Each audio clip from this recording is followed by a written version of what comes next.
It's Monday night, late night gun channels show called Lock and Load. We do it every Monday, and got a lot of stuff to talk about today. And going off the rails. There's been a lot of talk in the media about what the motive of the Vegas shooter was. And I think I mentioned the very first show I had on it, which was last week, that there doesn't have to be a motive if he had mental disease with his brain. If he was insane, it's not going to make sense because if once the mind just gets fixated on something, it's a diseased mind, and he wouldn't have been responsible because his brain won't. If his brain doesn't work, then the crime isn't going to make sense, which is the first thing I said about it, is that it doesn't make sense. And one thing, I know Squib says I watch too much TV, and he's probably right, or too many movies, actually is what he said. But I was watching a Star Trek marathon of the original Star Trek, and they had one episode called Whom the Gods Destroy, which was, the plot was, the Enterprise goes to visit and deliver some medicine to an insane asylum that's on this planet in a remote solar system. And out of all the people in the Federation, there's only about 15 criminally insane people, and they're all kept at this facility, and it's shielded from attack or whatever. So they have to drop the shield for anybody to beam in or out. And if you're a Star Trek nut, you may have seen the episode or the part you would remember was he sets up with the engineer Scotty a code sign that he has to give the countersign to before anybody can be beamed up or beamed down, and which is Queen's level 3. And so he beams down, and the lunatics have taken over the asylum, and he has the Enterprise, he can't deliver the medicine to cure these people who don't believe they're actually insane, but they are insane. And the part that hit me about relating this show to the Vegas shooting was that at the end of the episode, after they regain control of the asylum, spoiler alert, it's a TV show, it always ends in 60 minutes, but and Dr. McCoy administers the medicine, which this is science fiction. It obviously, there is no medicine that cures brain defects, but in this episode of Star Trek, it did.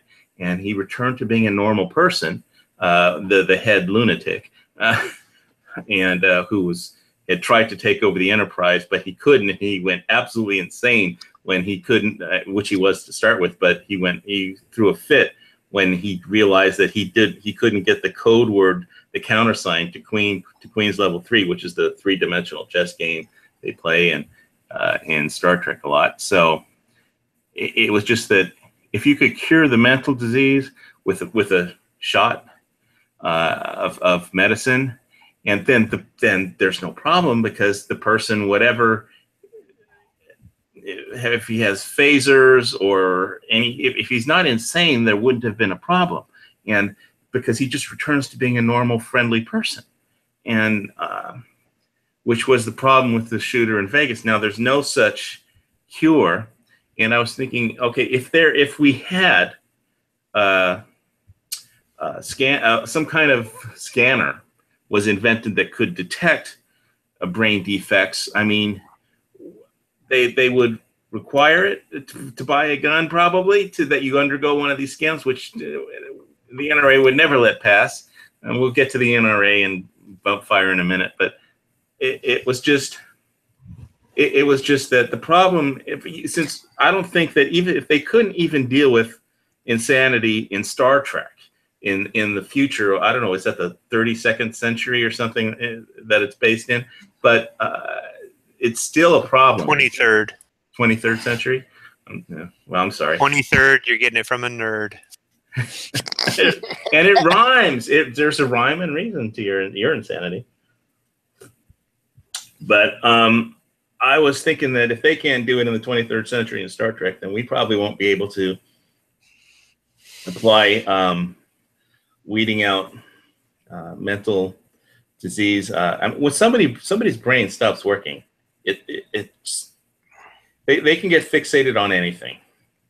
And so it did occur to me. The only thing that made sense was what Steve Wynn was doing at the Wynn Hotel. Is 2 years ago they had, I don't know if you saw the interview with Steve Wynn, who runs the Wynn casinos or whatever in Vegas, and they had a meeting with all the best military people and security people, and what they do is basically what the Israelis do. They don't search people's luggage; they screen them as they walk in. They profile them, and basically the what should have sent up a red flag at the Mandalay Bay, but since they didn't have the same screening program as the Wynn Hotel had, is that the guy had a do not disturb. The suspect had a do not disturb sign on his door for 3 days. 3 days. He didn't want the housekeeping or anybody to go in there. And that is a red flag in their profiling program. If they're gonna, at the Wynn, they'll send somebody in and they'll send security in to find out what's going on if you put a do not disturb sign up for 3 days.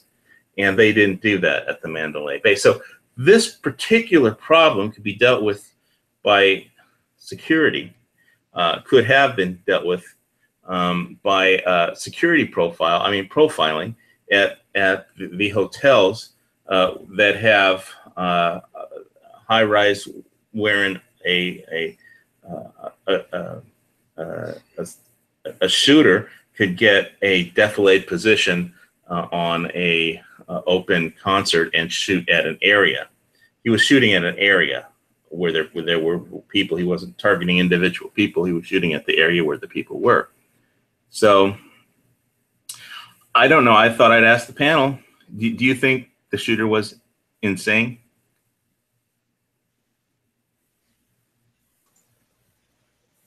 Okay, I've had a hard time dealing with this only because I'm trying to rationalize it. I've been trying to rationalize it since last Monday morning. I have tried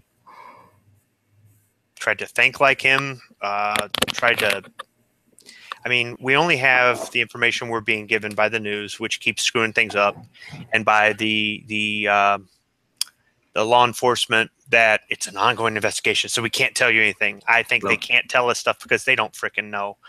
I think there were a whole bunch of cops standing around the room going, "What kind of guns are these?" And it's real interesting. Somebody made a comment. They could tell the CIA could say in 10 hours after the shooting that he definitely wasn't affiliated with ISIS or Al Qaeda, but they can't figure out whether or not Trump was affiliated with the Russians. So whatever. Anyhow, the whole thing is we're only getting so much information, and what we're getting, we want to assume is true, but we may find out later it's not. So that's part of what's making it hard for me to rationalize in my mind. Now, I posted on the early watch during the week. I tried to think. I said, the guy's got money. He's lived a long life. He's had a lot of decent jobs. He has 2 homes. He has a ton of guns. More than 2. He's a high roller. He convinced a woman to leave her husband for him. The guy's got everything from our point of view, and the average. It's not that hard to convince a woman to leave her husband. I'm just saying, from our point of view, from the average, he's got everything. All the things that we would want. You would love to have that sort of money. You might want it in Bitcoin, but whatever. But the fact that he had. I'm just trying to ask if the shooter was insane. Wait. Hold on. What I did was I posed. I'm realizing that maybe you are too. Possibly. So I said all this because these are all the things I'm thinking about as I'm trying to rationalize this. Why would somebody throw this away? He was 62, not 92. 64. He still had, or 64, whatever. He had still plenty of life to live and all this other stuff. And I talked to a friend of mine who's going to law school, and I asked her about HIPAA laws, and she said it even applies after you're dead. She said, but now if you've been talking to a psychiatrist and you tell them that you're thinking about gunning down a concert, they have an obligation to tell the law. But otherwise, so what they would do is they would go through his house and they would find credit card receipts or something for the doctor, go to the doctor's office and get a court-ordered subpoena to look at his medical records to find out if he was terminal and wanted to take some people with him, or if he was seeing a doctor because he was crazy or he was on meds. I haven't heard anything about any of that yet. I've heard that they found medications, but he wouldn't say what they were. I guess she said that a doctor could go to the police and say, I'm Dr. Joe Blow, and this guy was my patient. I can't say any more than that, but if you get a court-ordered subpoena, a warrant, I will hand over all this information. So a doctor could go to the police and say that much without breaking the HIPAA. So the whole thing is, up to this point, I have not heard anybody say anything about he was terminal and had a death wish, or that he was crazy and he was diagnosed crazy, or he was on meds or whatever. So I'm trying to think, what is the only thing this guy doesn't have? What is the only thing this guy doesn't have? Fame. He wanted to go out and he wanted people to remember who he was forever. But Tony and Jimmy kind of tore that apart, Angry too, and all of their points were valid. And G-Webs did make a comment about it on a whole different show about, the guy wanted to be famous and stuff like that. I'm still not totally convinced that might not have been his motive, but I'm trying to think like a rational person. If he was insane, fame isn't even on his radar, right? So I've been racking my brain trying to think of a rational motive, and I can't find a single rational motive for this. So it's got to be insanity then, right? The crime didn't make any sense to me the moment I heard about it. And so, okay, what do you got? What did Dusty and Jared think? Well, have we ruled out that there was a second shooter? The police chief there was no second shooter. Said he did, but I don't believe him, because I don't think they've had the time to, because nobody at the press conference asked him, well, police chief, did you ballistically test every bullet that was recovered from every victim? Because the answer to that would have been they haven't had time to yet. No. Hawaii, there's only one way there could be a second shooter. If the second shooter was in that suite with him and got out of there before the security got up there. Because remember, security went there first and got shot, and then the police went in there. So whatever time it was from the time the glass was broke, not when the first shot was fired. There's a lot of ways there could have been a second shooter. You're okay. There's a lot of ways. You don't say there's only one way there could have been. No, because think about it like this. Think about it like this. When the glass was broken, they immediately said, what the hell? You're not going to break 2 panes of glass on the 32nd floor and have it fall out in front of the hotel and nobody's going to notice. At that point, they were trying to figure out where's this is coming from. Okay, so from that point, security's alerted. So security within so many minutes got up there. I don't know how long. Was it 10? Was it 20? Yeah, and that guy got shot. Well, what do you mean that nobody would have noticed? There was a second shooter in the room with him, and that shooter left before security came down that hallway. There's no cameras in the hallway, and there's no cameras in the elevator. They could have jumped out with a parachute. No, there's not enough room for a parachute to open from the 32nd floor. And everybody would see a freaking parachute. Come on. Okay. That would have been spotted, yes. Yes. So what I'm saying is, if the person came down, they would have to look at the elevator, the camera footage for people walking out of that elevator for that service, that hallway on the main lobby floor. That's where the camera's going to pick them up, is walking out of the elevator. That's the nearest camera. You're not going to have a camera in the elevator in the hallway. So if they got out of there before security came down that hallway, then yes, there could have plausibly been a second shooter, but a second shooter from another position, no. Why do you think the glass would have made any difference if some glass fell in the round? Because in my mind, do you know how big those panes of glass are, and how many people are out in front of that? Who cares about glass if there's bullets flying everywhere? Who gives a shit about glass? Yeah. Who gives a shit about that? For anybody that doesn't get that movie reference, that's Die Hard. Who gives a shit about glass? I mean, the guy's shooting like bump fire into 22,000 people. Who gives a shit about glass? Yeah.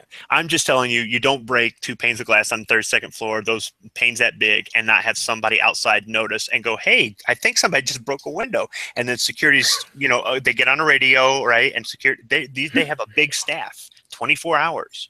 So I'm telling you, from the time the glass was broken, security was trying to find out before the shots were fired. At least I got a Bruce Willis line into this chat, but I asked Dusty and Jared, was the shooter insane? I don't know. Or is it just me and Squib? I don't know that he's insane because it's too well planned for one thing. That somebody insane does not plan like that. What makes you think that? Huh? What makes you say that? The whole situation was very planned. You know, he spent weeks carrying those or days, let's say, carrying those guns up to that room one at a time. He studied the hotel maid service. He was fixated. He was fixated for sure. Yes, you know, he studied the hotel so he knew when he could carry those guns in there. Wait a minute. Nah, he could have brought those guns up all at once. It wouldn't have been any problem. I'm telling you. Not that I might have done it once or twice before.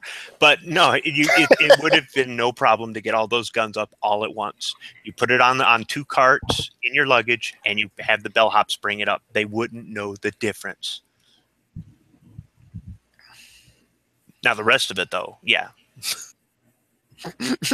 Jared, save us. Was this person insane? Was the guy insane? He definitely wasn't a gun rights supporter. We definitely know that. Yeah, I'm pretty troubled by it. I'm gonna guess and go ahead and say yes, that he was insane. I mean, I have my theory that he could have just wanted to kill and punish Republicans. But that's a theory that's based in no evidence. Yes, but it is out there. Wait, you Jared. look at The truth is Jared, out there. when you say that he wasn't a gun rights supporter, that instantly throws up a red flag that he was definitely insane. Okay, that brings us to the NRA. And I know Dusty wants to talk about this. And Thanks. so before, I'll just give my 2 cents. When I was asked on Edge's show, I'm trying to put myself in the shoes of the NRA, and I try and think what they're thinking. And I was wondering, are they playing a rope-a-dope with Pelosi and Bloomberg and Feinstein? Because the strategy for rope-a-dope is you get somebody to punch themselves out by letting them take swings at you, and when they get tired, then you walk over and bash them once, and they fall down dead. And so, are they gonna? So what I think the NRA might be thinking to themselves is, well, we'll let the ATF review bump stocks, and we know. I mean, if you play chess, you think 3 or 4 moves ahead.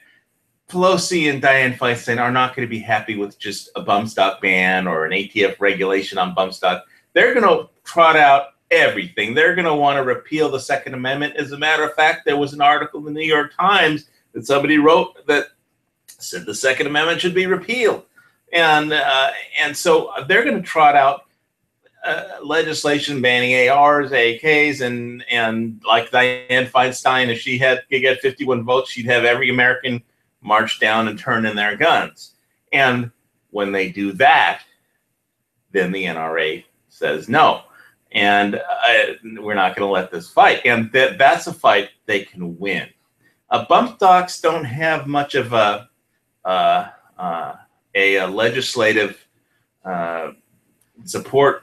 They don't have much of a base. But if you try to take away every American's guns, which we know that they're not going to be happy, the Democrats, the Pelosi and Feinstein, they're going to want to trot out every wet dream gun control legislation idea that anybody ever came up with, and roll it all into one bill and call it the Make the Children Safe Act, and demand, and they'll lose that on that one. They'll not only lose if they campaign on it, then they'll lose the next election, and then we won't have to see any more of Pelosi or Feinstein, because nobody will vote to have to go march down to the Gestapo Center and turn in their guns. So that was, when I was trying to figure out what the NRA is up to, I think of them like lobbyists who have been in Washington a long time, and they put their finger in the air and they see which way the wind is blowing, and maybe they're doing a rope-a-dope, but maybe I'm giving them too much credit. And no, maybe they're not. Maybe they're just. I think you hit the nail on the head. This is a deal. Nobody, even the gun guys, nobody gives 2 shits about bump stocks. Well, maybe Night Strike, but other than him, nobody out there gives 2 shits about if you fight every single thing that is anti-gun tooth and nail. You're not going to win them all. You're just not. Okay, let's face it. We all want gun control to go away. It's never going to go away. So if you are a lobbyist like the NRA, you have to pick and choose your battles. So do you put your resources into something like the HPA or National Reciprocity, or do you expend them all on bump stocks? Well, and here's the thing. Think of it like this. You throw bump stocks in the fire. You give the antis what they want. They leave you alone. Well, I think it's because it doesn't affect a whole lot of people and nobody really gives two shits about them. They walk away feeling good and they leave us alone, right? And we're not really out anything. But now they go after something that affects everybody. Then sure, absolutely, put up your dukes and fight. And I'll use a movie reference for you, Hawaii. How's this? Do you remember the movie Fletch Lives? No. Okay, so he's a reporter, and he's got an ex-wife, and she's always up his ass trying to get more money out of him and things like that, right? So he finds out he's inherited a mansion down in Louisiana, down in New Orleans, and he goes down there to see this mansion. On the outside, it looks beautiful. It's this big southern plantation kind of thing, right? And on the inside, it is a dump, and it is falling apart, and now it's a liability for him. And at the end of the movie, her lawyer comes up and he says, she'll stop asking you for alimony if you sign over the deed. And the whole movie, he's trying to think, how do I get rid of this stupid thing? I don't want this thing.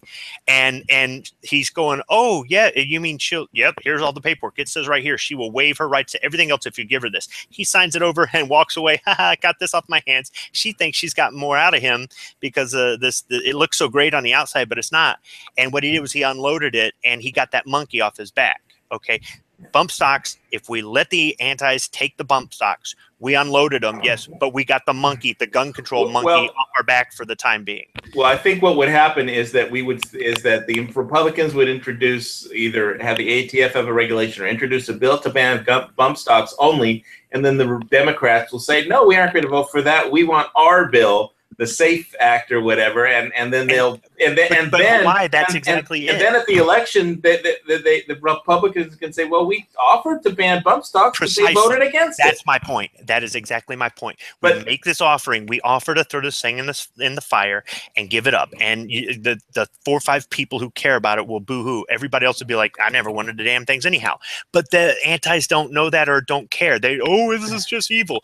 And then when they do go, no, we want everything, we go, no, it was this or nothing. And they go, oh, well, we want everything. We go, it's off the table altogether. We don't lose the bump stocks. And then, like you said, we can say, hey, we tried to extend the olive branch. They smacked our hand. I say what we do is we add it to the Shush Act. Say, all right, we'll go ahead and add this to the Shush Act. If you vote yes on the Shush Act, we'll ban bump stocks.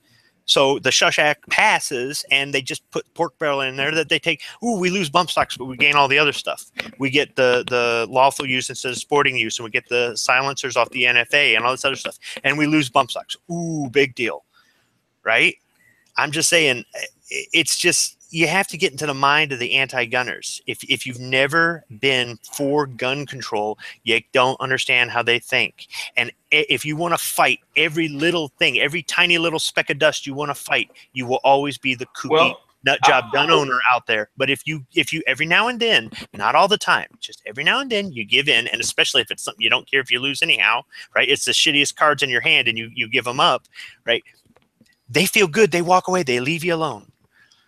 They aren't going to ever leave us alone. But here's the movie reference. I'm going to give you a reference of that people have actually seen. Most people that have seen. What occurred to me is the line from Braveheart when he's explaining to the father of the apparent king, future king of Scotland says, well. It's easy. Uncompromising men are easy to admire. Men that never compromise. They have courage, and so does a dog. But it's the ability to compromise that makes men noble. And so that's what this reminded me of. But I want to let Dusty talk about it because I know he's got something to say. So, Dusty, you have the floor. Well, I don't know. What Squib says makes sense too, but I'm really not one that's willing to give anything up. Other than, I agree, I don't like bump stocks. I bought one, I played with it, and I probably pawned it off on eBay since then. Which really, I should have it right now because I see they're making big money, right? But, it was something I played with. I thought it was stupid, got rid of it. Why would you want to rattly old stock that's not accurate? But even then, okay, since I had the right to play with it, should everybody have that right to play with it and make their own decision? You know, so that part I kind of have problems with, just saying, let's trade it off.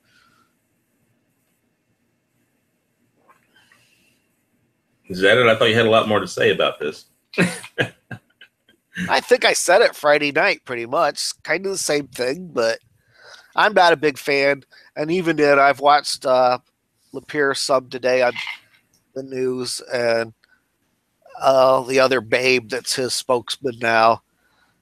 Their comments just make me mad. I don't think the NRA is the group we think they are, for one thing. They're not. They're not. They're about making money. Yes. Yes. They've been about making money for a long time. They used to be about promoting safety and promoting marksmanship. And somewhere in there, probably in the 80s, they turned into money. But they're still, unfortunately, they're necessary evil. They're only game in town, basically. Right. We have to. Well, there are some other good organizations. Well, we have to support them because they do things that benefit us, but they mostly do things that benefit them. And unfortunately, the side effect or whatever you glean out of there is sometimes something benefits us. So, look, there are all kinds of things that you have to deal with in life that you don't like 100% of the things about, or there are things that you don't like at all, but you have to deal with it. You can't get around it.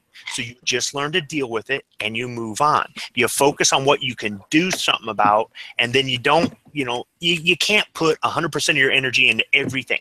Nobody has those sorts of resources. So, I mean, is this a hill you want to die on? Bump stocks? No way. Semi-autos? Yes. I'll go up that hill 10 times. I don't care. But bump stocks? Not really. But the person who says we have to fight them on every single thing, you will burn yourself out and you will make yourself look like a bigger nut. They already think we're all crazy. We're not, okay? But that's what they think we are. And if we want to fight over every little thing, that only reinforces their argument and makes us look bad. But the other problem that would scare me on this is, how do you define a bump stock? They were like over $500 on Gun Broker last time I looked. Yeah, they used to be 20. That's why I said I wish I still had mine. I wish I had a couple hundred of them. I mean, at $500 a pop, it's almost better than Bitcoin, which headed towards $5,000 a coin today. Anyway,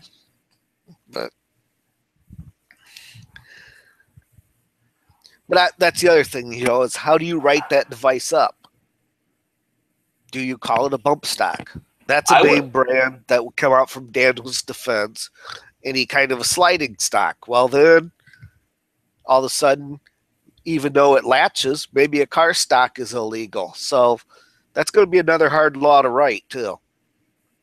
It is, and that may stall the whole thing. At the end of the day, the antis think they did something. They didn't do a damn thing. We didn't lose the bump stocks that nobody wants, and everybody walks away happy. But if you extend the olive branch sometimes, that's better than extending your fist every single time. And the person who thinks that you have to fight, and look, I'm a Marine, okay? I know all about fighting, okay? And we don't like to lose. We really don't like to lose. But there's a time to fight, and there's a time to not fight. And I just don't. Now, that doesn't mean I'm right. There's everybody in gun town, oh, you're wrong, you're wrong. Okay, that's fine. We all have an opinion, and that's fine. I don't want to lose any friends over this, and I don't want to make any trouble. If somebody can say something, I haven't heard anything yet to convince me otherwise. I have heard some very convincing things, but I haven't heard anything. I understand the whole, if we give them men shall take a mile, blah, blah, blah thing. Yeah, okay, whatever. That's fine. Like I said, gun control will always be there. It will never be gone. It's like taxes and child support. The shit will always be there. So we can't make it go away. So how can we work with it? You're forced to work with this person. You need this job to pay your bills. The person is an asshole, but you got to go to work every day because your kids are counting on you. So how do you find a way to work with this asshole? Well, maybe you give in every now and then. Poison their coffee. Or that. Oh, I agree with that part of it too. I don't know. I knew somebody at work just like that, but go ahead, Dusty. but it's kind of a slippery slope when you start giving in too. So, and like I said, I don't think the NRA is as powerful as we'd all love to believe they are. I think there's actually other groups out there right now that has more power than the NRA, like, you know, Gun Owners of America and some of those. I'm a member of Gun Owners of America. There's the Second Amendment Foundation. There's a lot of good groups worth supporting out there if you're pissed off at the NRA. I'm not prepared to be pissed off with them yet, because I'm not sure they've figured out what they're doing yet. I'm not sure what they know what they're actually doing yet. Don't think I'm for gun control. I was when I was younger. I'm not going to lie. That's why I can understand how these people think. I'm not saying they're right and we're wrong. We are right. But if you've never thought like one of them, you don't know how to deal with one of them. Also, if you've never gone to court to fight for custody for your kids, you have no idea what it's like to be in a tug-of-war match with a bunch of lawyers and politicians and bullshit laws. So believe me, this is just one of those things is, do you want to die on this hill? Do you want to die on the bump fire hill? I'm not going up that hill.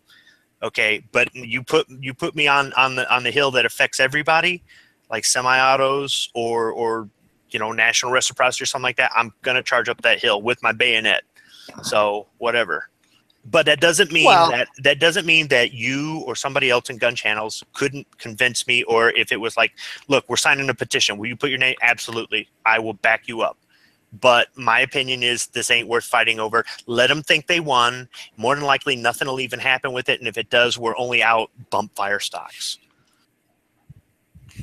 Which would be okay. Now, I would have a problem with being without AR platforms.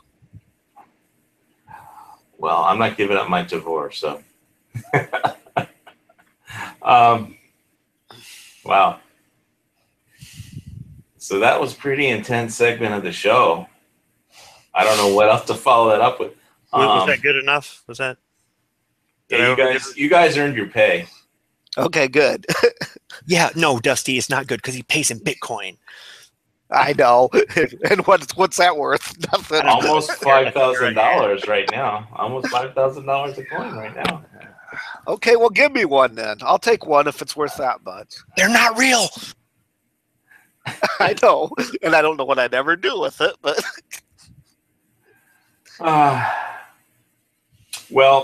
So I just thought we'd switch to should we switch to the collapsing economy or North Korea? There was a pretty interesting episode on Fire and Ice on the Korean War, and I think the Chinese attacked when MacArthur hit. Go ahead.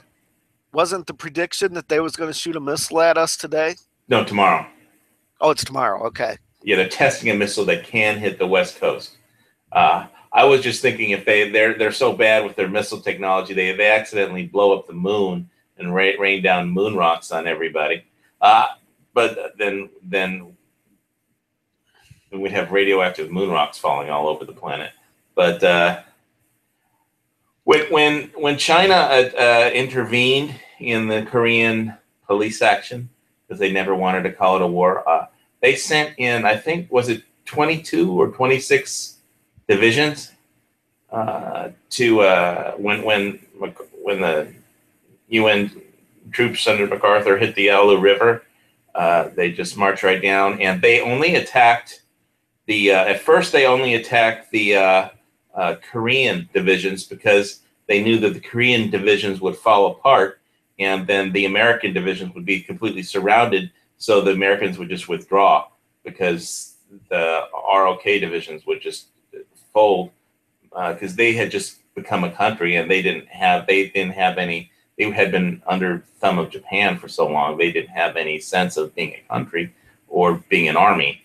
I mean, if they were fighting with the American troops, it was different. But that war really sucked. I don't think that if the United States intervenes in North Korea, I don't think that China is going to want to charge up a hill against the United States. Not because they don't have the military. It's just that we're their biggest clients, and I think they're just as pissed off at North Korea as we are.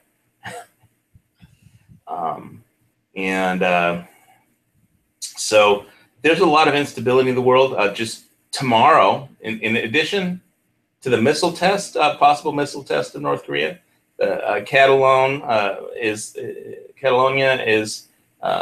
considering leaving Spain. So Madrid and Barcelona could be two different capitals of separate. If Spain breaks up, what else is the question? Is what else? Who's gonna break up next? California going to secede from the Union? Is somebody else going to leave the EU? I mean, the shit's getting crazy in this world, and we were talking before the chat about Puerto Rico, and how there's the problem with the debt in Puerto Rico, although it's smaller than the debt in Illinois. There's only 1.2 million people that live on that tiny little island of Puerto Rico that has been wiped out. It's like there's no businesses, there's no jobs, there's no industry there anymore. I mean, the military flew in gas and shipped in fuel and food and water, but there's no industry. And before these hurricanes hit, they declared bankruptcy because they have bonded indebtedness of $80 billion of bonds that probably Goldman Sachs made money in doing the bond sales, and they probably are holding it for their clients. And they want to be paid. They were high interest bonds, but how is 1.2 million people supposed to generate a tax revenue that could pay off $80 billion? And then just for the bonds, there's nothing there anymore. There's no there. There's nothing there in Puerto Rico. It's nothing. It would have to be complete. U.S. would just have to dump trillions of dollars to make that island feasible. So, and we're looking at wars and breakups, and the world's just getting crazier and crazier and crazier. I sent my buddy in Puerto Rico $130 worth of food and batteries, and shipping was $120. How did he get it there? I mean, there's no trucks to deliver. I mean, there's no drivers. All the drivers, all their homes are wiped out too. All the truck drivers, they have to ship in truck drivers because, I mean, it's just a mess. He works at USPS, so.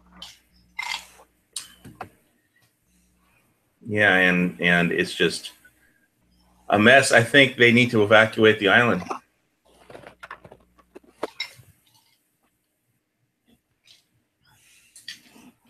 I don't think rebuilding it is really a possibility. He said it wasn't that bad, but it might be wrong because I think his wife died like a month ago. So, maybe his level of bad is different than my level of bad.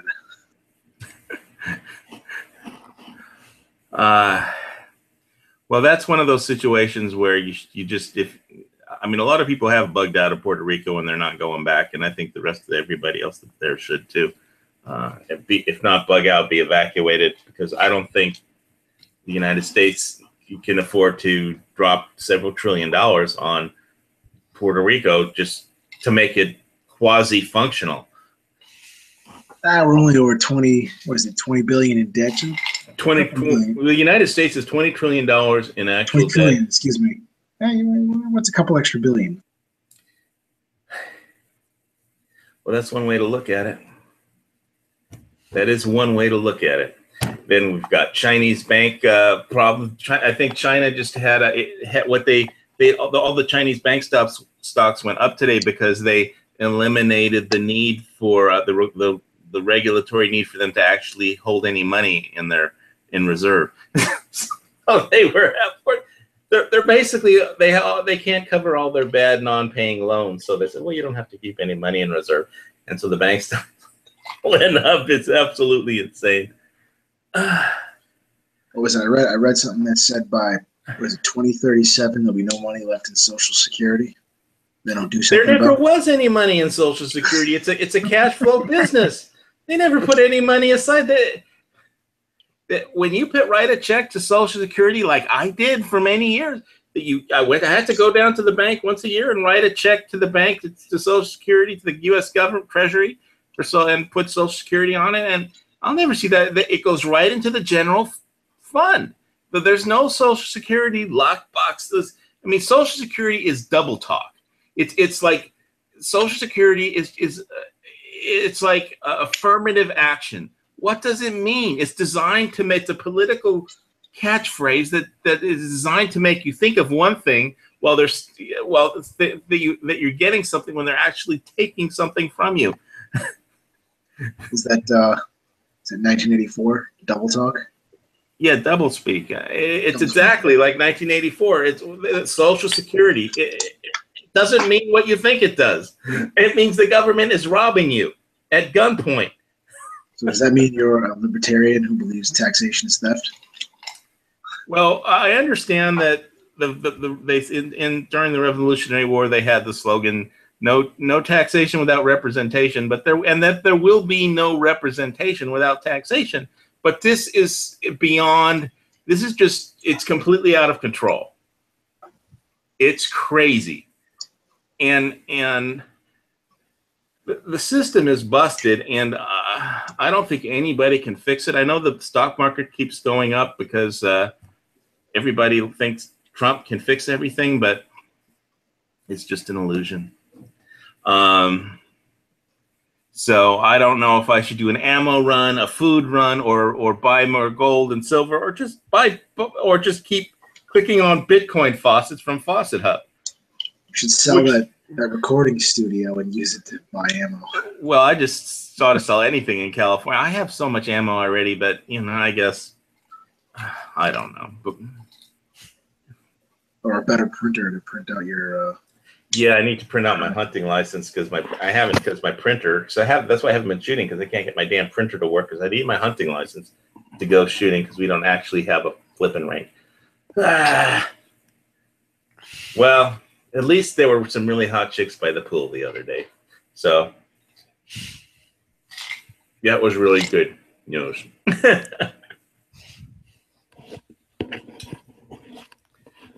All right, so let's see. All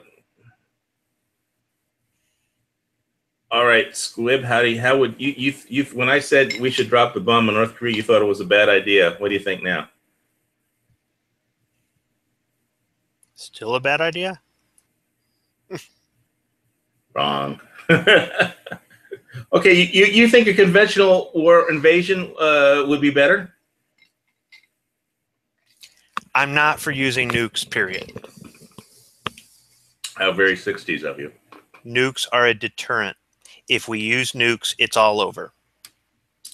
You know what? When you use them, that's when you use them. When it's all over. Nuke will mess up your Sunday.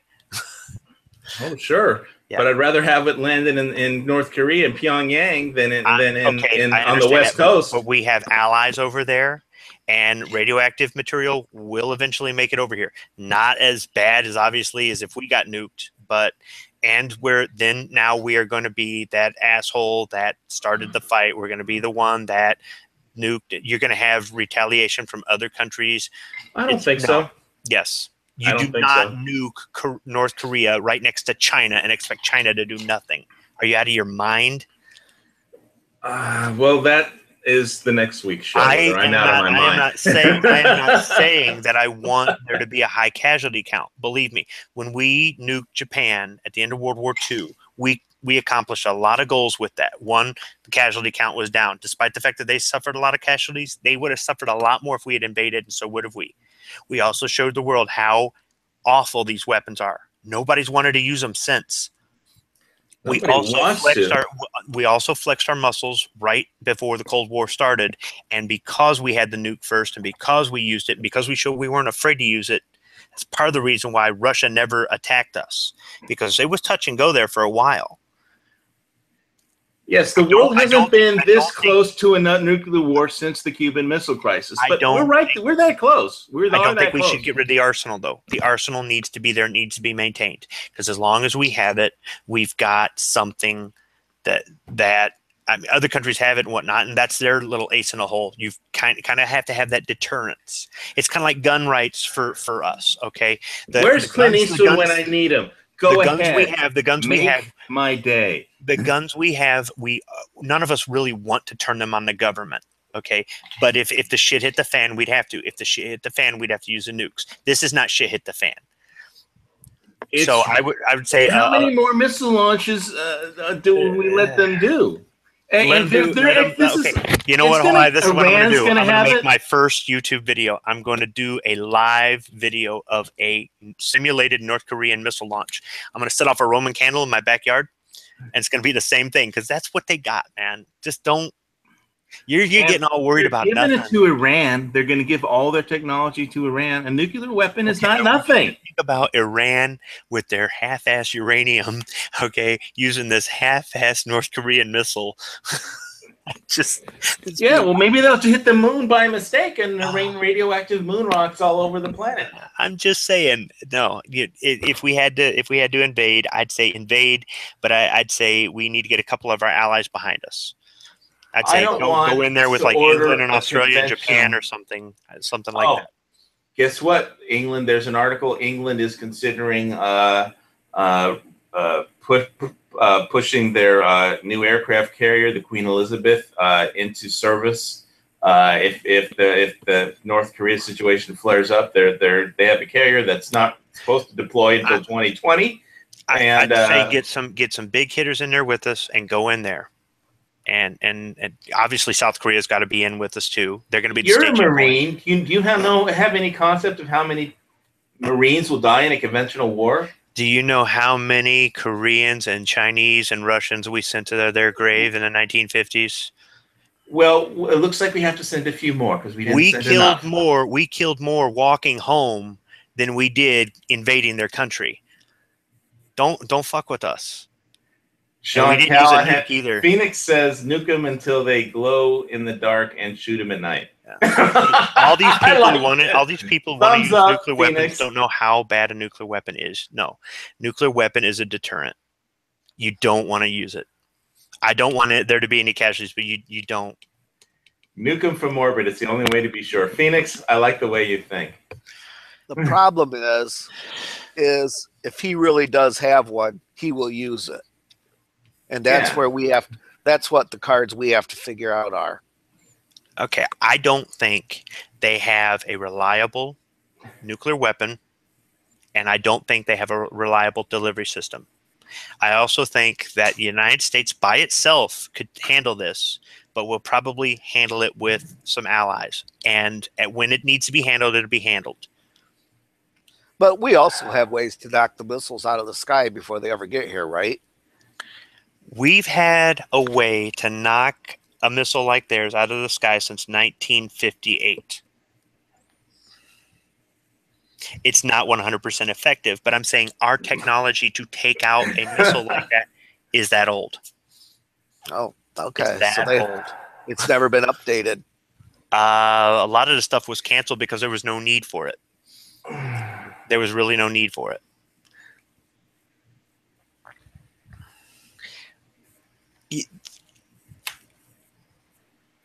I've said before, he's got to have a lot of these. He can't just have one. If he launches one and he nukes one American city, then it's all over for him. He would have to. Well, okay. What if American city gets nuked and there weren't any missiles launched? Have you ever thought about that? Then who do we retaliate? Okay, who do we retaliate against? I watched NCIS last week too. I didn't watch NCIS last week. I understand that they fired the hot chick. But that's all I know. I don't watch that show. We talking about the nuke fired from a railgun. That way you don't know what's coming. Something about North Korea was test launching a missile, so they were going to blow up an ambulance in LA at the same time the missile got launched, so that we would think that North Korea nuked us and then we would retaliate. I'm like, oh my goodness, who writes this garbage? So they drove the ambulance into the harbor and blew it up and blah blah.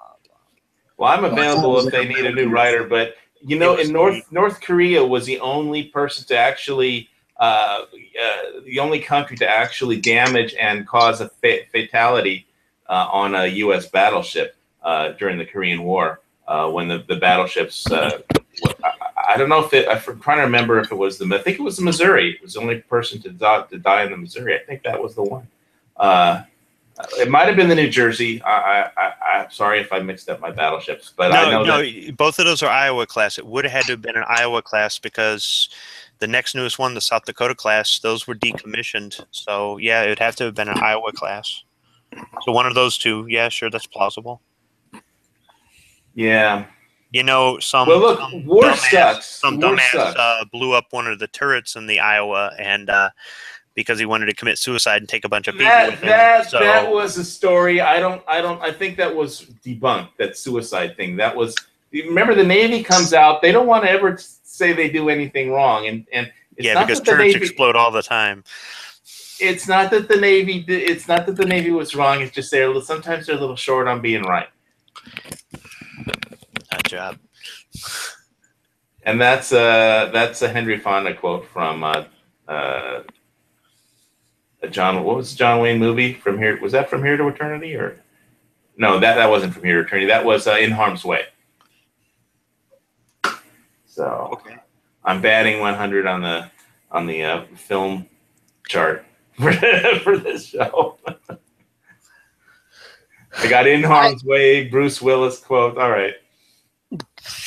I agree it's a suicide mission, but I'm not so sure that he won't try it.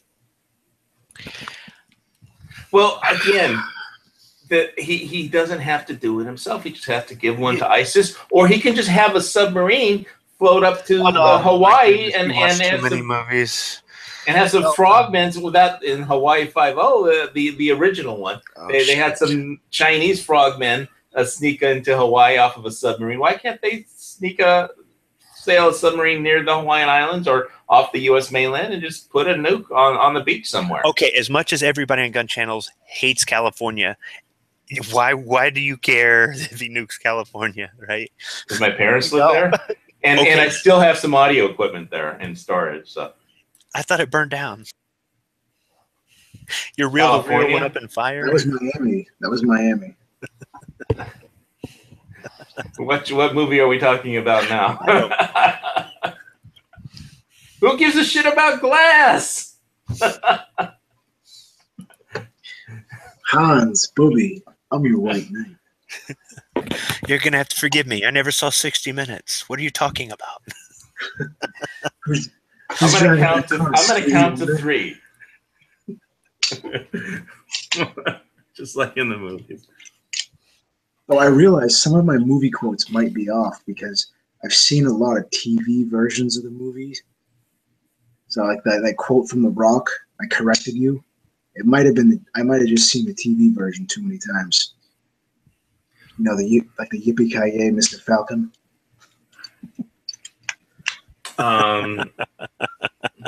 Hey, it's okay if you make it PG. That's fine.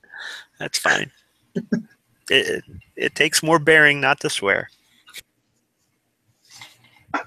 Oh man, my Jack and Coke is empty. Which means the chat has to be nearing an end. Anything else we need to cover in tonight's show that seems important to you guys? I don't know. Oh, the bump fire ban in Massachusetts. David Linsky introduced a bill, and he's not just going to ban bump fires. It's very vague, and he's also going to ban pre-94 magazines. Well, in Massachusetts, the laws are already restrictive, and didn't they already bust the attorney general for interpreting a law her way, not the way it was written or something? No, that trial's in March 2018. Okay. And some of the states are just going to have these BS laws, and that's the way that state is. It'd be great if we can get them to change. I think we have a better chance of changing states than we do on a federal level. But a federal level thing would be, if we could get national reciprocity or something like that, would be great. Night Strike brought up a good point. He said, "What about this 1986?" Firearm Owner Protection Act, and there are states that don't recognize it. Yeah, why isn't somebody doing something about that? Why are we worried about bump stocks, but we're not taking care of a law that's 30 years old? That I think because the Republicans and the NRA have completely written off the state of Hawaii. Well, I've written off the state of Hawaii. Sorry, dude. You should get out of there. You get out of there. Get out. Do it now. That's target practice, isn't it? We need to make it to the chopper first. I need to make it to my infinity pool. Get to the chopper. See you at the party, Richter.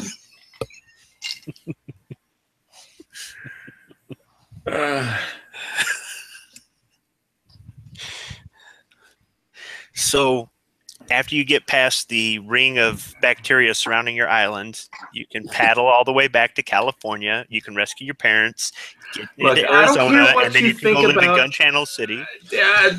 G-Webs doesn't want me in Arizona, and besides, whatever you say, there's going to be. I mean, all I have to tell you, I'm going to quote Arnold Schwarzenegger: "Judgment Day is inevitable."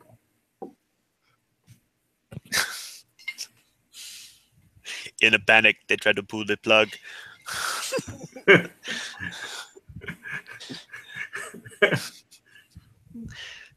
I tell you, there's so many people here that if you tell them that Hawaii is part of America, they want to fight. What part of America? Well, the part where Pearl Harbor is, the part where Hickam is, the part where Wheeler is, Kaneohe. Were you ever at Kaneohe? No, I never got out there. Well, But I know about it. Yeah. So there's a lot of military bases that aren't America's not going to give up, even if they want to throw Hawaii out of the Union, because they're all the politicians are a bunch of wussy Democrats. I'd like to see us double our efforts to fight these fights in the states. I think that on a state level, our voices are louder. I mean, the citizens, not necessarily just the pro Second Amendment people, just on a national level, they don't listen. On a state level, sometimes they don't listen either. But I can't even get my local. My local paper is like a commie rag sheet. I don't know how to deal with it anymore. for you have to go to another island to go to your state capital. For me and Dusty, it's like a 2-hour drive. So, Jared, how far away do you live? On the from other your hand, capital? those fuckers are on. Look at it another way. Those dipshits in the legislature are on a different island. Yeah, see, Mine's about an hour. See, we can all get to our state capitals easy. You got to get a canoe or something. So, Jump on the giant the floating trash thing. yeah, Well, we did. They did shoot Waterworld here. You know that, right? So. and you're proud of that? I'm sorry. Isn't it Kevin Costner? Yeah. I remember seeing the trailer for that movie and thinking, I'm not going to watch that. I remember they had the quad 50s on the deck of the ship, and they were shooting at what were they shooting at? I can't remember with what, but there was a guy with a push broom sweeping up all the brass cases. I'm going, yeah, I bet they reload. So On the Exxon Valdez. yeah, Reloading on a tanker ship full of oil. I don't know. I guess if it's crude, maybe, but black gold, Texas tea. are we going into we're going to the Beverly Hills Hillbillies now? It's part of California. Texas isn't part of California. Oh, Beverly Hills is, right. Yeah. They were originally from Texas, though. You know, there's a Beverly Hills in Michigan. Well, I'm sure there's something wrong with that. There's I couldn't also live hell in in, Beverly. there's also hell in Michigan too, but Yeah, there's Hell, Michigan. You can go For get yourself a Christmas. beer at the Dam Site Inn. Yep. yep. Really? Oh yeah. Okay. Well, we've talked about everything except hedgehogs, so, but I don't want to. So okay, if a hedgehog's made out of wood, not steel, does it still qualify in your book? I don't think a wood hedgehog could stop a armored vehicle. Okay, then Dusty, you'll never get a hedgehog Okay, good. because we could get some 4x4s, you know, but not if it doesn't qualify. All right. Oh, I was going to talk about there was a report on all the naval bases that they can't handle the new ships. None of them. They haven't been updated, including a Pearl. They had some pictures. There was a report on all the naval bases and shipyards, and all of them they can't handle the new carrier with the Ford class carrier. They can't handle it. They Because can't it's dry too dock cool? it. It's too big. And I mean, and literally they showed pictures of Pearl Harbor, the shipyards. They still have the buildings in the shipyards they still have bullet holes from the attack on Pearl Harbor in the buildings. They never patched them up. It's just, it's so amazing. They had this picture of Pearl Harbor, like of this corrugated tin or iron building made out of corrugated tin, and I was like, it still had the bullet holes from the Japanese vowels and zeros in it. Like, they never fixed it since World War II. Like, no. And the dry docks can't handle the new subs, the new carriers, and so it'll be a huge amount of money that we don't have to upgrade all that. And but they just finished a report on it. Okay. Oh yeah, Dusty. I just wanted to let you know about the book that I had talked to Squib before the show on, and I had asked him if he had actually taken this course in the Marines, but he hadn't, because you had talked about situational awareness and having a plan to get out. And let me find the book that I was talking about. Wait a minute. You asked me if I took this course. You didn't ask me if I learned situational awareness in the Marine Corps. Okay, I asked you if you took the Marine Corps Combat Hunter program, and you said no. But I just wanted to. Okay. But situational awareness, yes, absolutely. All right, I just wanted to screen share this book to Dusty. I don't know. The link is in the internal chat if you can see it. But here it is. It's called Left of Bang. I've heard about this book quite a bit, and people have. There's a lot of good reviews on it. You can buy it off Amazon for paperback.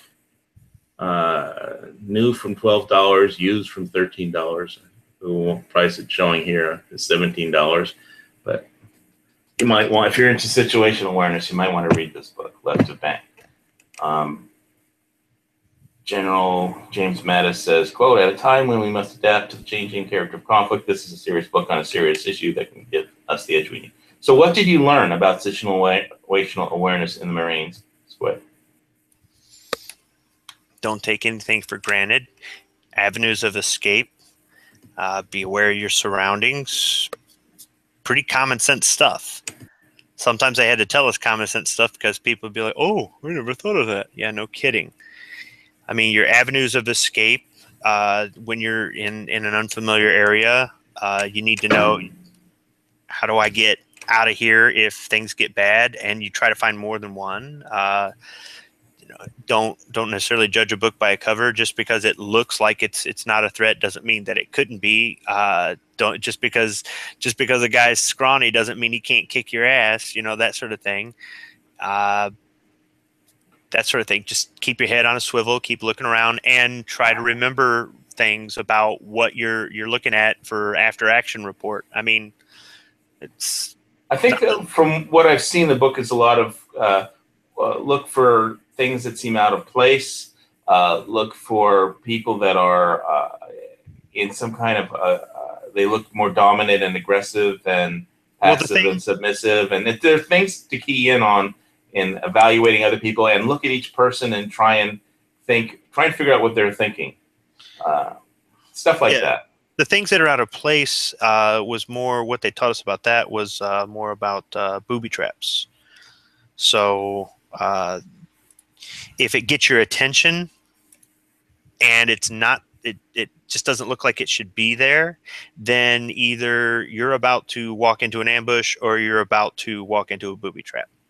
So that sort of thing.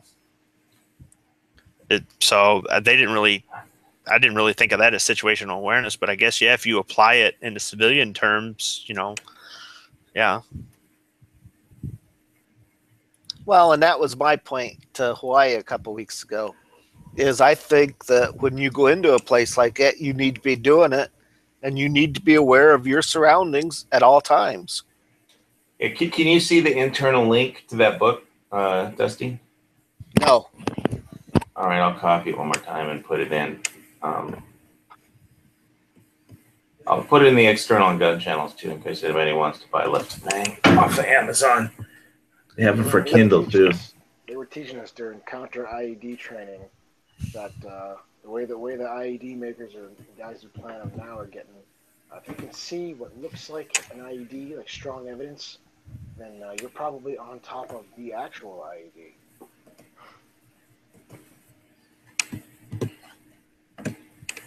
Yeah, it'll draw you in. Yeah, well, the idea is that like if you're coming up over a hill, then oh hey, there's the IED. I'll stop. Well, guess what? You're fucking sitting. Yeah. They planned it so you can see the fake IED and you stop right on the real one. But Yes, you can't keep driving though, because you can't assume that the fake one isn't real either. So you're kind of screwed. Yep. So it's like if there's some up in a tree to make you look up at it, then don't look up, look down. Stuff like that. For us, situational awareness would be stuff like we would be able to spot maybe somebody printing or concealed carrying more so than somebody who isn't familiar with guns or concealed carry. I'm not saying we'd always catch it, but we might catch it, sooner. And that doesn't necessarily mean that person's a bad guy either. Situational awareness is knowing where the exits are, knowing how to get out in a fire, knowing which way to turn. I turned right, left, and right to get here. So I need to go left, right, and left to get out, especially if it's dark.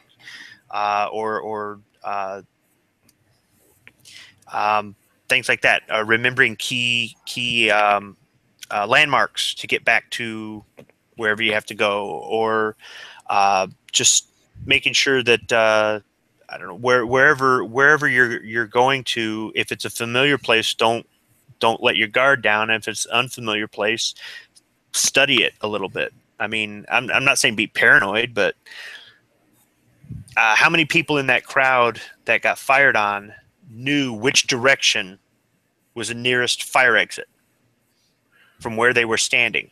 They were having a good time. They were drinking. It was dark. How many people knew the sound of gunfire when they heard it? Well, I would have thought it was fireworks too, probably right away. But as soon as it started to get more rhythmic, I'd be like, that ain't fireworks, But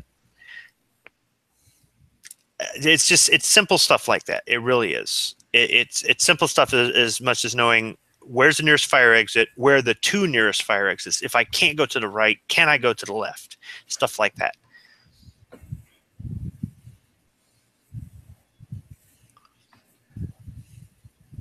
All right, so is my M57 going to blind me if I shoot in this darkness? Yeah. If I'm climbing this obstacle and I slip, can I catch myself on something else over here so I don't fall 40 feet to my death? Stuff like that, yeah. Okay, all those bear cubs look cute. I want to go pet one.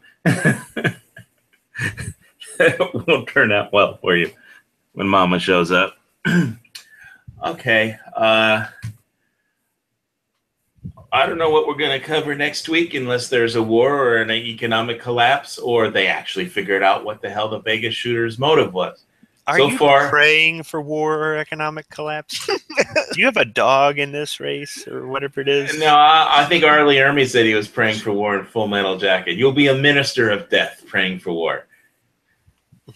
You went through, is that how you feel after the basic training? No, Good. I had a real hoarse voice. I sounded like Eastwood. It was pretty cool. Well, yeah, there's this. Eastwood doesn't talk like that. In Heartbreak Ridge, he did. Oh, Sergeant Gunny. Henry Sergeant Highway. Highway, right. There was a really good shot of him saluting the flag in that when he I've walked chewed by more it. concertina wire and pissed more napalm than any of you fucks combined. Something like that, yeah. No, I had 13 weeks of yelling, so Jared, I'm sure you had the same thing. When you came home from boot leave, was your voice really hoarse? Yeah. I sounded insane. I really enjoyed it, actually. Yeah, I did too. It kind of sounded like a badass. Well, I'm a civilian and happily so. So I don't really have to yell at anybody. Besides, if I did, it would get my blood pressure up, and that's bad. So yeah, so you're gonna stay calm while you jab them with your karambit. I would stay very calm. Let me I- calmly slice you open.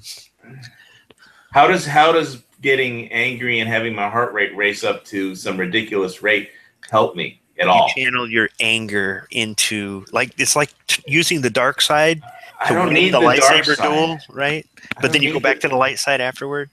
I don't need the dark side because I actually practice with my weapon.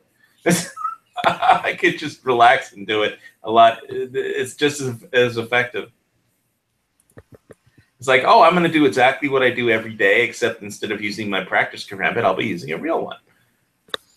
Hey, one quick question, HVS. Can you, if you get a CNR, can you buy CNRs without having to be on the Rat Pack list? Oh, good question. I don't know. I doubt it because they'll interpret everything as the least friendly towards gun owners. Yeah, because So- you could get your curio and relic, and then they deliver it right to your door. And as long as But you don't I like new guns. I don't like old shit. Oh, the old shit's a cool shit, man. It's got history. I love my M57. It's like girls. It's like old cow and new cow. It's the guns are the same thing.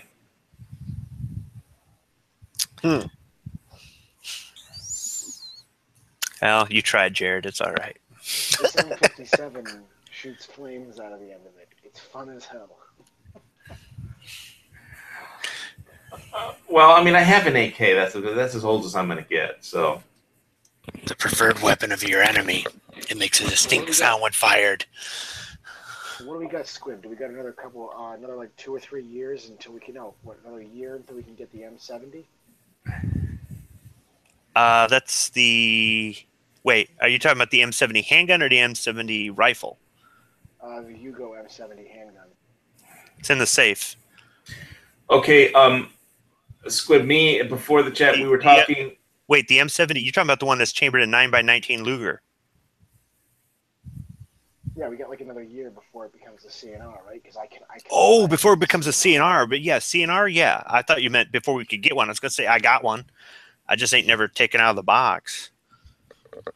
Okay, Squib, you remember the lighter side of rifles show that we had? We didn't talk about the H&K 416. That's because I never shot one. I'm too old. Jared has a ghetto version, he says. The ghetto version. Yeah, it's an Adams Arms short stroke piston upper. Okay. How much lighter is it than standard AR? It's heavier. It's Yeah, I was heavier? gonna say I if believe if, it's if heavier. it's a 416, it's gonna be heavy, right? That's wasn't that a designated marksman rifle? The 417, I believe, is the deal. Oh, okay. Because that's gonna have like a heavy barrel and Well, the whole point of that rifle, as I understand it, is that it doesn't get hot when fired full auto. But Jared was saying it gets hot, but in a different spot. Yeah, it gets hot right where the gas block is, where the piston is, just like an AK. yeah, and that's not something that's got a quick release. You can't change out the barrel on it like on a saw or an M60. So, All right, so but they're considering replacing the M4 with the 416. Why? I'm guessing it's. I mean, for someone like an SF unit or something, it might. If you're looking for something that's full auto, I'm pretty sure it's a better weapon. But I mean, for general infantry, I mean, the DI system I don't think is that bad. Technically, The problem is that with the DI is all the carbon fouling, right? Yeah, but I mean, we do Yeah. day 1 to day 5 cleanings. So I mean, Square, Yeah. How many times has carbon fouling actually been a problem where you've had a failure to feed or? Actually, for me, it's been a problem. Maybe I should rephrase that. It's been a problem more often than I've wanted, but I will say this. Anytime it was a problem, it was either from excessive firing between cleanings. Like I went out shooting, threw it in the safe, and 2 weeks later I took it out and I didn't clean it in between. Or it was from fouling from something out in the field. we're crawling around in the sand, and sand's getting in there, and it ain't the burned up powder that's fouling it out. It's actually dirt. But I was taught to clean my M16, which would translate to AR-15 in the civilian world, meticulously. And I would say that not cleaning it is what's gonna bring it down. It's susceptible, in my opinion. It's just susceptible to that. But we were cleaning our shit constantly. I mean, it got to the point where you just couldn't stand cleaning. It's like, clean this thing. We'd have to go to the armory once a month, whether the thing had left the armory or not, and go clean it, even though there was nothing wrong with it. Don't care. You're going in there to clean it. Once a month ain't bad.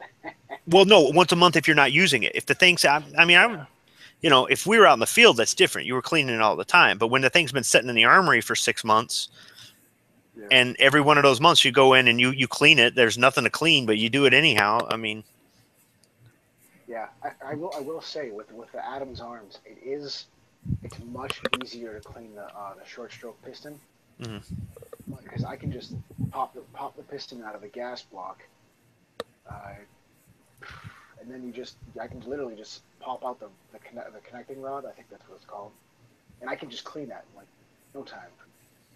Yeah, because when you're trying to shove that pipe cleaner down the gas tube, it only goes so far. Even if you get the long Tapco ones, they only go so far. I spray non-chlorinated brake cleaner down there. So now I clean my guns. I usually never get past the day 2 cleaning. My AR platform, my DI ARs, but I almost never had a problem in the Army, and I've never had a problem with my ARs because they clean them, keep them very clean. I did shoot the M16 in the Marines, but I shot the M60 a lot more, and I was glad to do it. Most guys did not want to carry that heavy pig, but I preferred, even though I'm more of a semi-auto guy, and even though the 5.56 does just fine, I didn't need a 308. The 308 does a different job, and it does it fine too. I was glad to have that M60 because that thing did not jam on me like the M16 did. Okay, the M60, the Animal Mother, that's something else I needed to talk to you about. Did you notice that in Full Metal Jacket, Animal Mother always carried a machete? So did my dad when he was in Vietnam. Yeah, but the reason he was carrying it wasn't the same as the one your dad carried it. The reason he was carrying it was because the original script for the end of the movie wasn't that Joker shoots the VC sniper. The original idea was that Animal Mother chops the head off and holds it up, and the director thought that was excessively graphic violence that he didn't want in his movies. So he had Joker shoot her instead. But that's why he carried it throughout the whole movie, was because that was originally in the script. Okay. So I only mention that because when you first came on Gun Channel's Animal Mother was your icon avatar. So I just thought you would be interested in knowing that. So. Or at least buy a machete. So well, I like Squib. I like the saw. Just because when you pop that barrel out real quick, you can clean the gas block and you can clean the star chamber in like 30 seconds, and popping the feed tray cover apart. That's a pretty. You can pop the barrel off the 60, not the older one, the newer one. It's got a quick release on it too. I just love that. It was so quick. Well, yeah, but with the saw, if you're in a pinch, you just crank up the speed to blast the carbon out of there, and then you crank the speed back down. So, I mean, if you were in a fixed position and you couldn't stop to field strip it and clean it, or didn't have what you needed, and this thing just started to bog down, I mean, at least the saw had the option as self-cleaning to some extent, not for long periods of time. How fast could you change out the barrels? There's just a lever. There's a lever you pull, and there's a handle on top of the barrel, and you just pull the. On the old one, you used to have to wear an asbestos mitt, look like a cooking mitt, like an oven mitt. Yeah, and it's hot. And you would grab the barrel, and you would pull the lever, and then somebody goes, "Hey, why don't we put the carry handle on the barrel?" No shit. How long did it take you to do that? If the barrel was hot, I don't know, a few seconds. It was okay. But the saw had, you could adjust the speed, the rate of fire on the saw. So normally it's 750 rounds per minute. You could crank it up if you wanted to. You really didn't need to, but you could, if the thing started to foul up, you crank up the speed, and doing that would break some of the fouling loose. Then you crank the speed back down. The only thing is, you know, you can only do that so many times, and then it wasn't going to be effective. Well, at that point, you've been firing the thing way too. You know, barrel is the least of your problems at that point.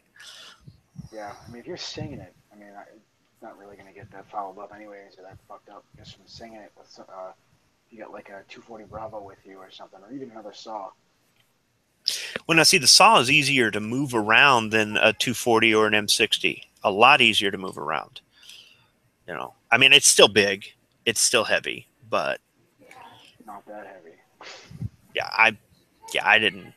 I shot the older one and the newer one. So I shot the older one with the wire buttstock that took the Stanig mags, and then I shot the newer one with with that solid buttstock that they removed the magazine option.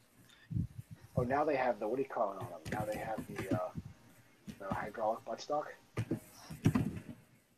So what? There's a buffer or something built into it or something? Yeah, it's like a hydraulic buffer. It looks kind of almost like a weird looking M4 style, but it's obviously thick and bulgy.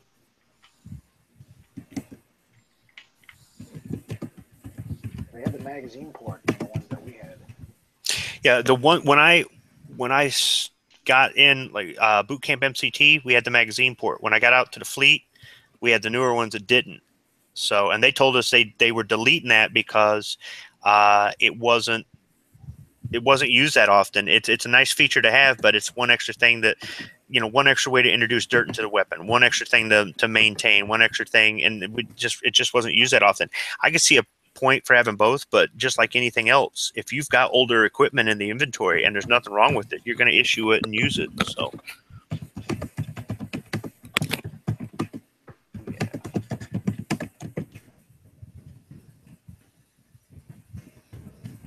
But between the Adams Arms and the DI, I prefer the DI just because it's what, you know, I prefer having gas go up my nose every time I shoot the rifle. But I went back to a stock charging handle, and I've been getting gas up the nose.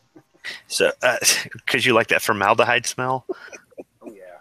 But, I don't know. You know, I haven't done enough. I don't think the Adams Arms is obviously as good as the H&K. I highly doubt it. That upper cost $460 shipped, and I mean, it is cool. It's cool to play with. It's really weird for me to clean it and see that the chamber isn't like really dirty at all. It's like very awkward how easy it is to clean, but it is a little bit heavier, and I feel like the recoil. It's hard to explain. I haven't brought them both to the range and shot them next to each other. It is a mid-length gas system, but the recoil is. It feels like it's smoother, but it feels like it's like a little bit more of a kick. But I feel like it's like smoother compared to a carbine length gas system. But I think that the DI, the mid-length gas system for the DI is smoother. I believe it's smoother than. I don't know if that means anything to anybody. It means a lot to me. I love the Faxon gunner barrel that I'm using right now on my main AR. It's just the fact that you can customize a platform to whatever you want. You know, I mean, there's so many different. I think it's probably limitless at this point. So, you know, what the feature you might like might not mean anything to me, and what feature I might like might not mean anything to you. But just the fact that we can get them, I guess, even bump stocks. I was shooting like a dime-sized group, and I'd taken the what did I do? I took the cheek riser off, so I had to move the group up. And I was moving it up, and there's a guy and his kid in the bay next to me shooting, and they both made fun of me. They were shooting an M1 Garand. That's like the third time I've been made fun of for having an AR at my range. I'm starting to understand why nobody cares if they ban the AR in Massachusetts.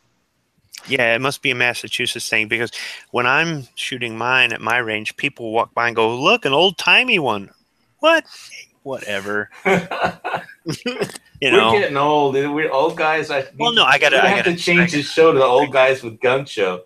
I got a 20-inch barrel, carry handle, and GI handguards on there.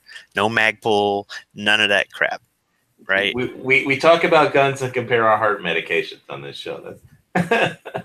But Jared, I'd rather have an M1 Garand than an M16. Sorry. I'm not saying I want to give up either one of mine, but I'd rather have that M1. I wouldn't make fun of the guy. I wouldn't make fun No.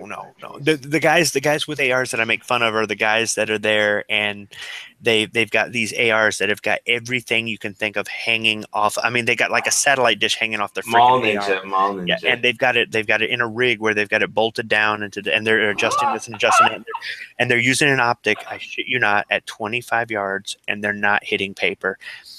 And they're just banging away. And these guys have got these muzzle brakes and these short barrels.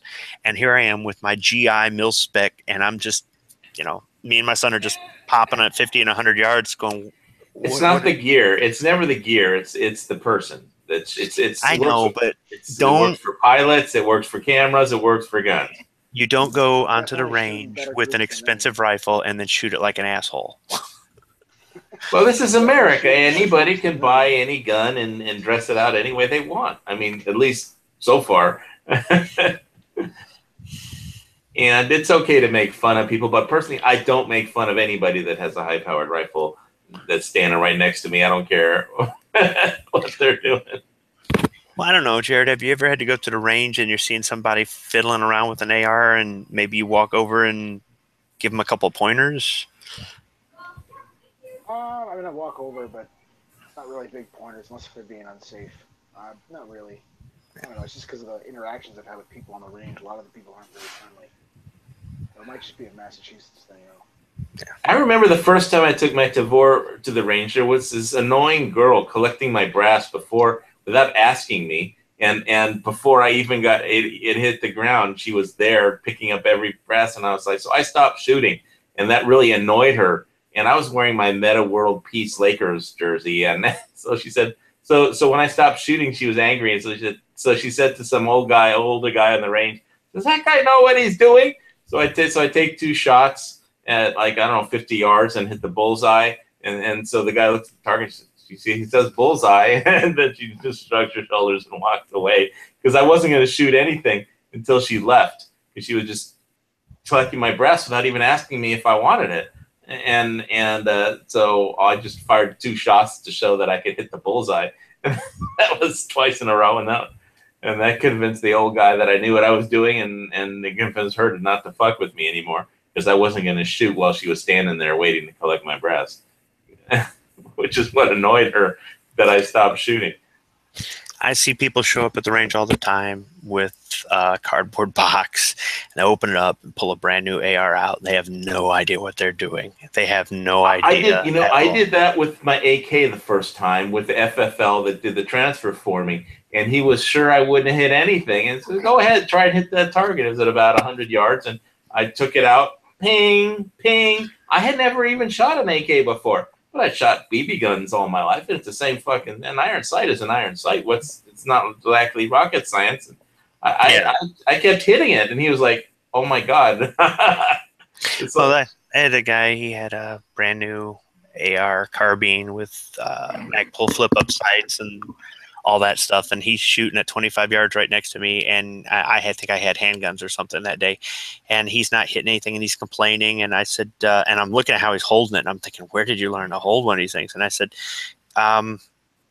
you mind if I give that a try? And he goes, yeah, be my guest. So I went ahead and held it, and it didn't have a sling on it, and I use a sling to steady my rifle, and so I had to kind of get around that, but then I put a couple right down range and right in the center, and I go, nope, shooting fine. Set it down, cleared it, set it down. And he just looks at me and I go right back to shooting. And I'm just thinking. I mean, I'm not that great with pistols, but I can hit. I'm pretty good with long guns. And that's that. I had somebody do that too. I got a little Polish P64. It's a PPK chambered in 9x18 Makarov, and I wasn't hitting crap. And a guy said, "Man, I really want to shoot one of those." I said, "Be my guest. This thing can't hit." And he said, "Man, I've never shot one of these things." So I showed him how to use it, and he put them all in the bullseye. I go, "Son of a bitch, it's me." So. See, the white 2-pack is out in the external. I was watching a Glenn Ford Western the other day, and I was wondering if anybody on Gun Channels could do the trick that he did in that movie. To avoid a gunfight, he did a trick in a saloon that was his character's trademark, apparently. It was basically to avoid a gunfight, he wants to show that he knows how to shoot with his pistol, so he goes up to a poker table, people playing poker, and tells one guy to finish his drink out of the shot glass. He takes the shot glass, puts it upside down on his hand, and then he tells somebody else to put a poker chip on top of the shot glass, and then he just flings his hand up in the air, and so the shot glass and the poker chip go flying up in the air. And then he takes out his pistol, shoots the shot glass, puts the pistol back in his holster, and puts his hand back out, and the poker chip lands right on his hand. And I thought that was a pretty neat trick. Bob Munden probably could have done it. But can anybody on Gun Channels do it? I'm not that great with pistols, so I'm sure I couldn't do it. But I mean, it'd be hard to practice because there's no place where I can shoot up into the air and not have to worry about where the bullet landed. Yeah, no trick shots here, man. I got nothing. Me either. Did you ever see that movie? The name of the movie was The Sheep Man. I know you're not asking me, right? I'm asking you if you saw the movie. Have I seen any movie? In this movie, Glenn Ford plays well, he's a gunfighter, but he's going into cattle country, and he's bringing in a bunch of sheep, and so his motives are kind of mercurial, but which are revealed at the end of the movie. But he goes into town and he basically asks, "Who's the toughest, biggest guy in this town?" And then he goes in. This it's I forget what the name is. Jumbo, I think, and he's in that restaurant. So he goes in and picks a fight with him and beats him up. And says, "Okay, I got that out of the way. People are probably not going to like me because I'm bringing in sheep into a cattle town."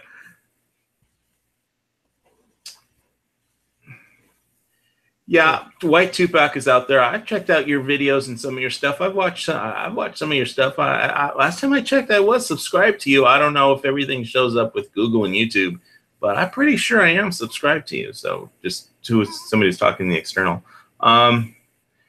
Anyway, I was watching Westerns and a bunch of other movies.